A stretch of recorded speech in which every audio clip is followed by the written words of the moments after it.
Sanna Ruotsi, opetan englantia. Mä oon Tero Matkanemi ja on Laillisore. Yes. Mun nimi on Elina Hölttä, opetan yhteiskuntaoppia. Joskus joku saattaa olla niin onnekas, että pääsee myös mun hissaopintojaksoille. Mä oon Tero Falki ja mä oon erityisopettaja. Maanantai. Perjantai. Tiistai. Perjantai. Keskiviikko. Joka päivä. Siis opiskelijoista ehkä keskiviikko, koska silloin on yleensä pitkään. Maanantai, tiistai, keskiviikko, torstai ja perjantai. Varmaan kissa. Määrä-koira.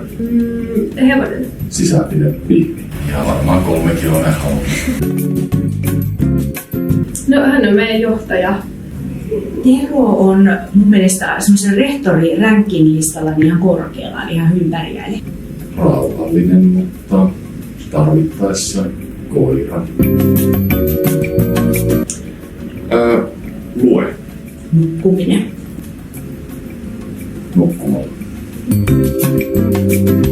No tietenkin sitten lykki. Jos multa kysytte lykki.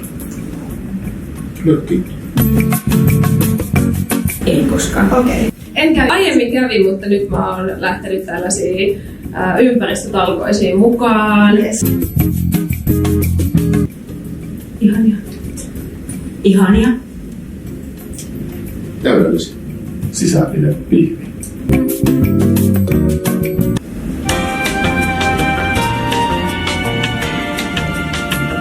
Hevosen.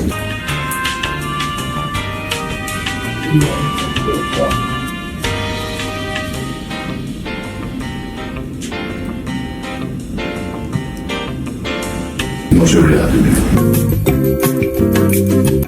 Eli ykköset. Niin. Eli ykköset. Joo. Ykköset. Ja sodanukko. Ykköset. Sisäpide pihvi. Poistumalla rakennuksesta. Lähden pois. Menisin pulpetialle. Eläkää. Että kannattaa tehdä jotain rikoksia. Tai siis tiedätkö, että mieluummin överit kuin vajalit ja tanssikaa pöydillä. En osaa. No varmaankin luonnossa. Sisäpide pihvi.